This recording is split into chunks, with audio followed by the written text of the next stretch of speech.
इसलिए हे महाबाहो, विजय और पराजय, जीवन और मृत्यु, सुख और दुख के प्रश्नों में ना उलझो और युद्ध करो। यदि इस युद्ध में तुम्हारी विजय हुई तो पृथ्वी का राज्य और यश भोगोगे, और यदि वीर गति को प्राप्त हुए तब भी यश के साथ साथ स्वर्ग पाओगे।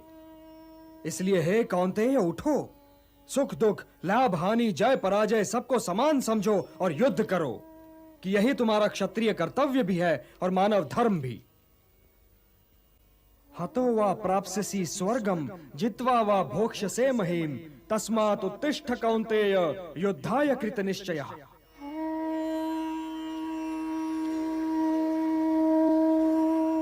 मेरा हाथ तो अब भी गांडीव की ओर नहीं बढ़ रहा है केशव। मेरी समझ में तो अब भी यह नहीं आ रहा है कि इस युद्ध से लाभ क्या होगा। लाभ, हानि ये दोनों ही सापेक्ष शब्द हैं धनंजय।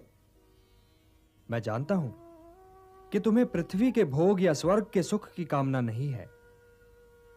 इसलिए हे कौन्तेय, सुख दुखे समे कृत्वा लाभा लाभौ जया जयौ ततो युद्धाय युज्यस्व नैवं पापम अवाप्स्यसि।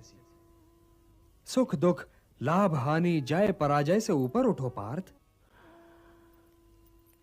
मुझसे तो अब भी नहीं उठा जा रहा है केशव।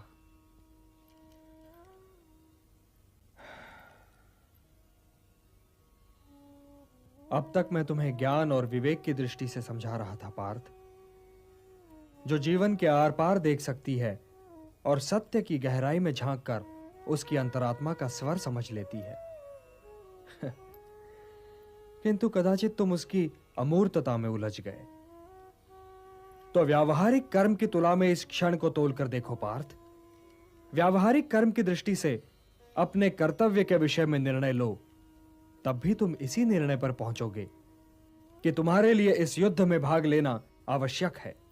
यही निर्णय तो मैं नहीं ले पा रहा हूं केशव, नहीं ले पा रहा हूं। तुम ये निर्णय केवल इसलिए नहीं ले पा रहे हो पार्थ कि तुम इस क्षण को केवल व्यक्तिगत लाभ और व्यक्तिगत हानि की तुला में तोल रहे हो। यही तो मोह का बंधन है पार्थ, यही तो तुम्हारे शोक की जड़ है। और इसीलिए तुम्हारा ये कायर, पलाय और कलंक में डुबोने वाला शोक न तुम्हारे हित में है और न ही समाज के हित में। यह शोक न वर्तमान के लिए शुभ है और न ही भविष्य के लिए। लाभ और हानि की इस कामना में न भटको पार्थ, न भटको। केवल कर्म करो, कर्म।